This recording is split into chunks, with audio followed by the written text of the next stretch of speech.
All right, good afternoon, all.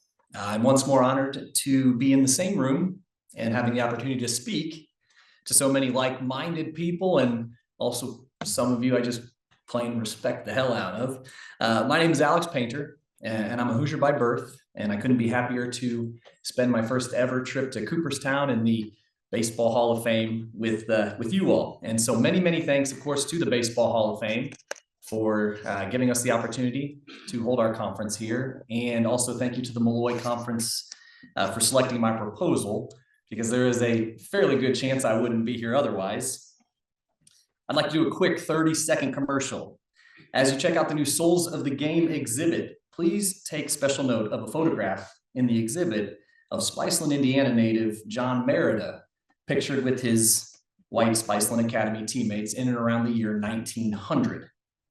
Merida would go on to actually become fairly paradoxical. He was one of the best power hitters of the dead ball era. He died mid-career in 1911, and like our man Bud Fowler, was buried for decades in an unmarked grave in Spiceland, Indiana. Although John was only buried in an unmarked grave, I say only here charitably, for about 65 years. Bud actually gave John his break in black baseball. John Merida had played for nearly exclusively all white teams until Bud Fowler plucked him from the ramshackle fields of Indiana to play for his Cincinnati Black Tourists in 1905. But I'd like to say once more to the hall for including John in the exhibit is just incredible. So thank you, Tom, and the curatorial staff here, and for reaching out for more information on this ABC's legend. Okay, the topic for this part of the session, I think, complements the first topic really well. So we're in the second half of the Fowler hour, if you will, because we're going to kind of focus on the latter parts of Bud's life. And so the topic is Bud Fowler in the overlooked 1902 Indianapolis Colored Baseball League. Now, a quick caveat, I use the term overlooked, but it is more likely that to many, even in our humble circle here, that the term unknown could perhaps more liberally applied. The fact that Bud is now a Hall of Famer gives this effort just a little bit more cachet, I think, and also makes it even more crucial to spread awareness to it, even though the league itself was, spoiler alert, destined to fail. And by the way, if anyone wants this slide deck post-conference, just holler. I'd be happy to share it. So I'm going to jump out of order here because I think it might tell the story a little bit better. We're going to go to the last few years of Bud's life. As I'm sure many of you know, and if you don't, I'm here to share with you, his final years of life were spent in very poor health, destitution, and he lived most of them at his sister's home in Frankfort, New York, where he was trying to barber hair as fast as he could to support his piling medical bills, to afford adequate medical health care. It was also during his incredibly nomadic playing career that he would often barber hair as well to help supplement his income. This photograph on the right certainly stands in contrast to the other photographs we know of Bud, particularly if he's on the, say, your name tag. But the other ones we have certainly show him in a bit more youthful, a bit more of a youthful imagery, whereas this one really shows towards the end of his life just how badly his physical condition had deteriorated. But saying it plainly, Bud's last few years on earth were full of misery, desperation.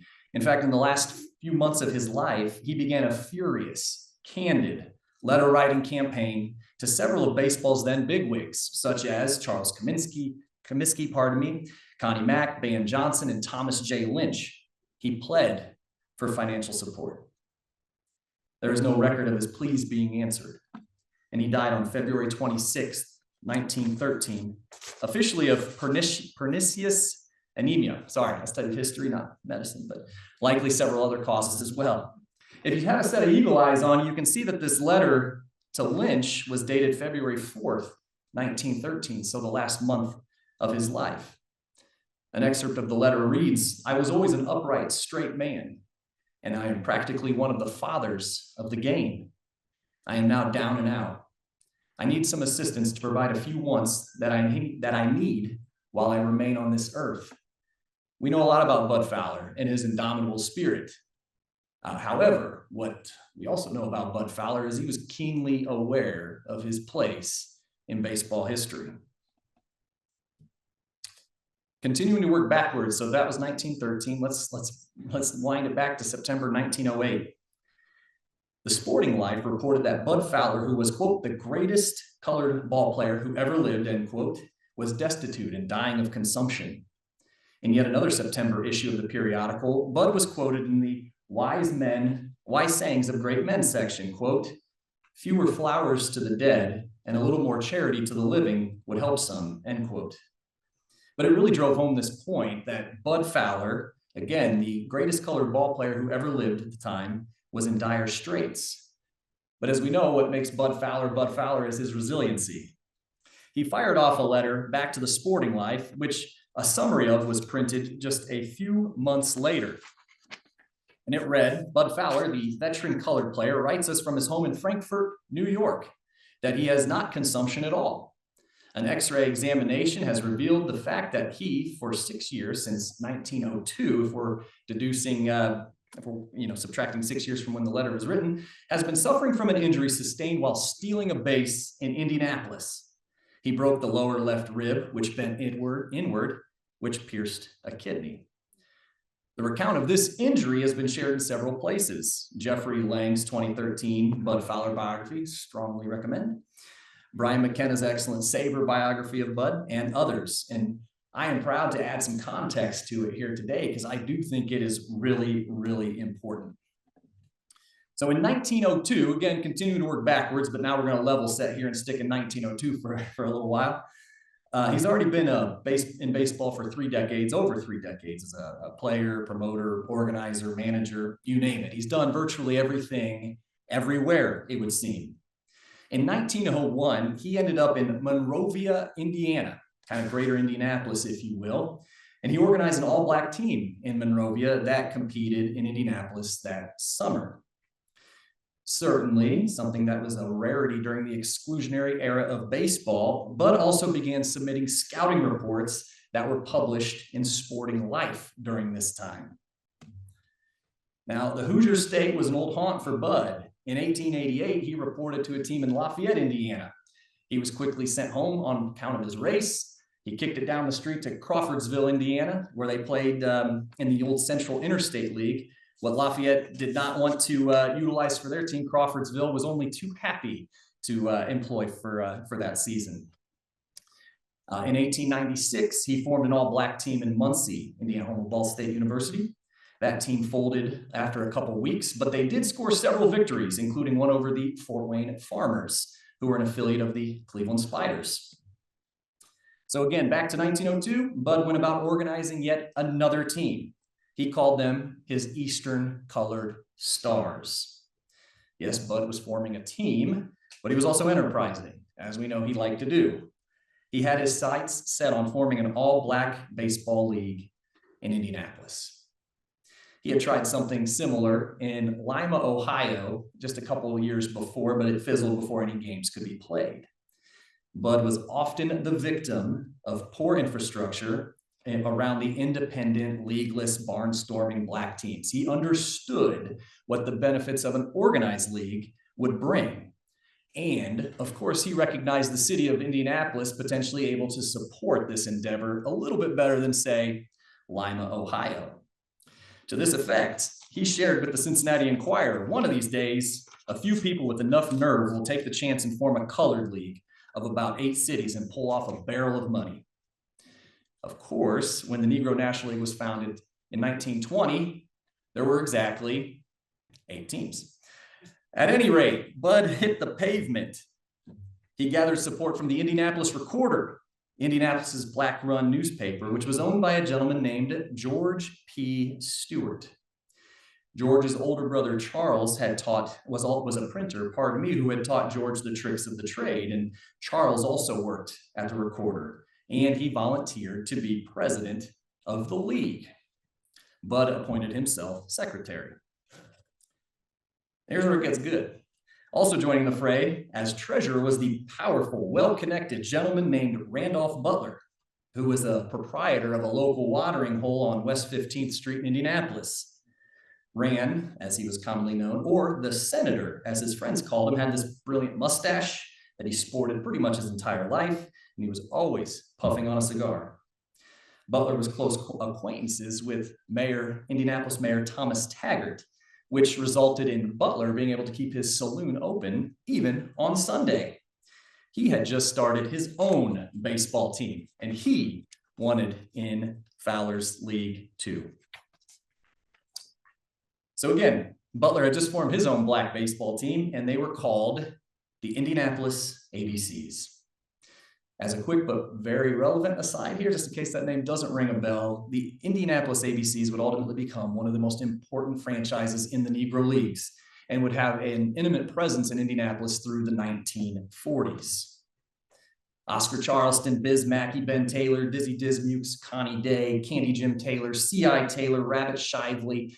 These are just a handful of folks who ultimately suited up for the ABCs. But how did they get their name? Two theories exist. I know this will be of interest to some of you here. One states that they used the first letter of the last name of their original team management.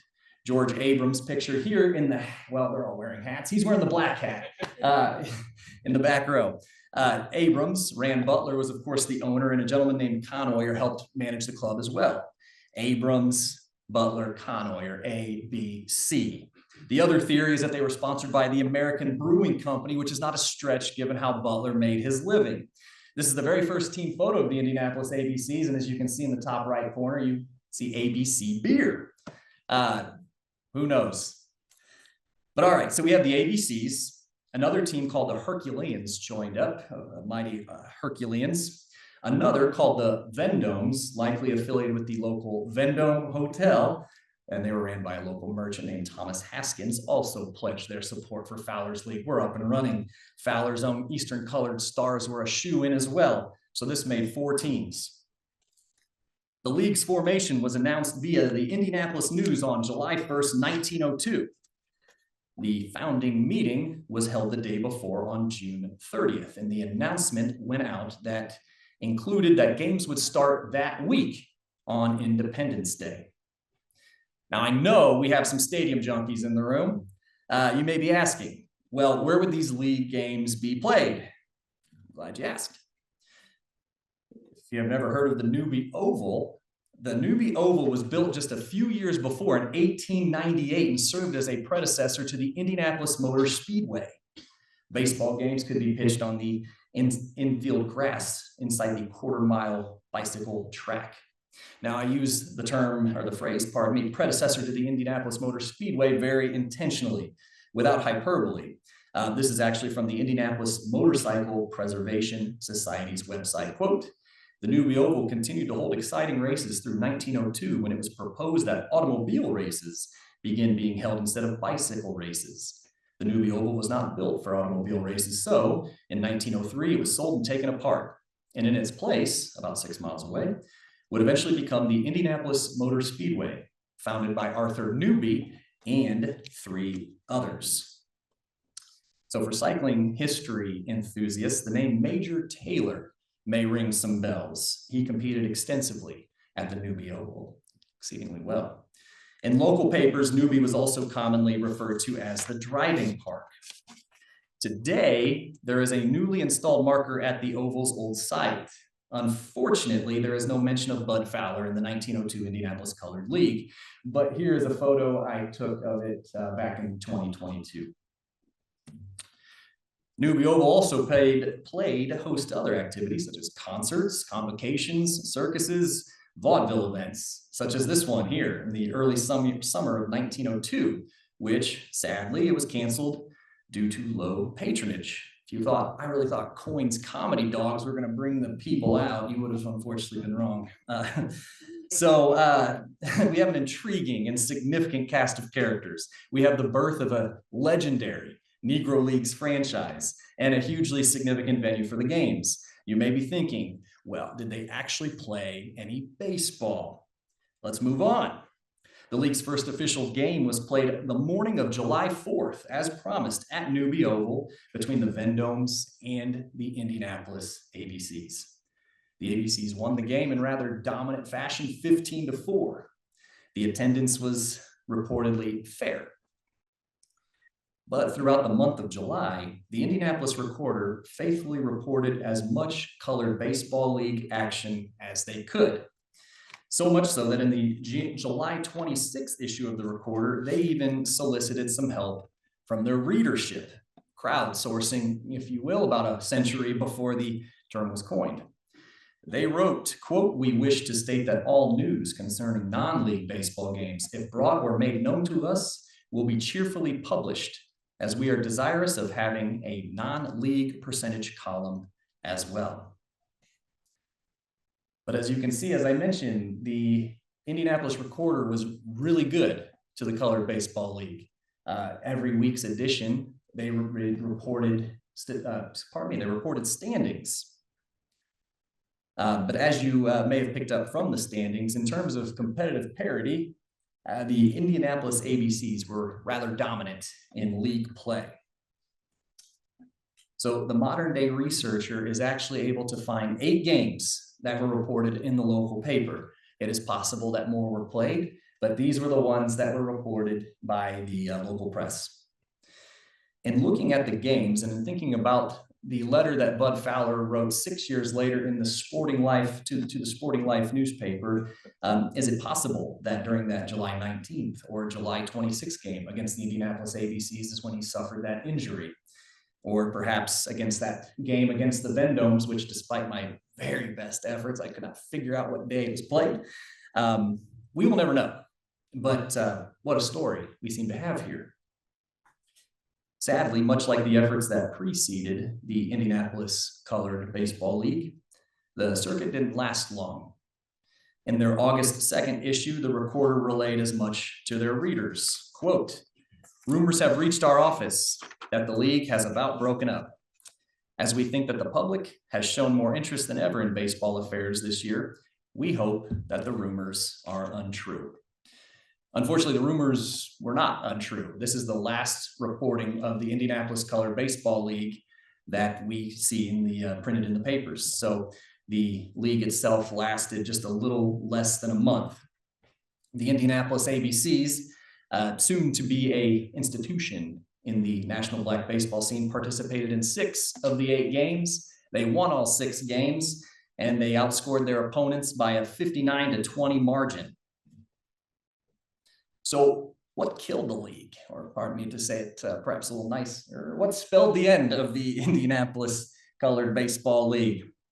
I can share that most teams, and definitely the Indianapolis ABCs, would continue to play ball that summer, even after the league itself had dissolved. So perhaps it was the sale of the Newby Oval, which might have given the teams, which might have orphaned the teams, if you will, not giving them a home stadium to play. Maybe it was the perceived lack of competitive parity. Who knows? Maybe like we're tired of the ABCs kicking our backsides, so we're done. Or perhaps, and this is not unreasonable to think or consider, it very well could have been the injury of Bud Fowler. And I imagine an injury with such potential long-term ramifications probably knocked him out of commission completely in the short term. I don't think that's much of a stretch. And without his leadership, is it possible that the league folded up as a result? Either way, the league, after less than a month and 8 discovered games, was finished. So what was the legacy of the Indianapolis Colored Baseball League then? Obviously a significant step in the pre-Negro National League state of black baseball, and in the sense of forming a league, though the scope was certainly smaller. The fact that it did have some very influential people in the city backing it is significant. And the fact that it did achieve liftoff, in other words, we didn't have a failure to launch moment here, is also important. And Fowler's name being attached to the effort gives it obviously increased significance. The fact that the Indianapolis ABCs have something of an origin story here within this league is basically mouthwatering, in my opinion. An inaugural roster of the ABCs was shared in the Recorder in August of 1902. This is the first roster printed of the Indianapolis ABCs, just shortly after the league would have folded up. And what I can share is, being someone who kind of gets into that Indianapolis black baseball, we have a number of very significant names here including George Board, who was their first captain. He was first base. John Henry Lola was their shortstop. Shinny Prim, who was one of Walter Diamond Ball's favorite catchers. He was the inaugural catcher for the ABCs. Jim Schaller. These are all guys who actually stuck with the ABCs for quite some time, throughout, some even into the 1910s. Okay. When the Negro National League founded, again, 18 years later in 1920, the ABCs were still there. C.I. Taylor, who was then the owner of the ABCs, even served as vice president of the league under Rube Foster. Around 1904, 2 years after the Indianapolis Colored League had played and subsequently folded, Rand Butler built Northwestern Park on what is now Dr. Martin Luther King Jr. Boulevard in Indianapolis. We don't really have any pictures of Northwestern Park, but we do have the Sanborn insurance maps. A rendering is on the screen here. Conveniently, Northwestern Park was located just 3 blocks from Rand's saloon. So though he may have been temporarily hobbled, Fowler kept at it.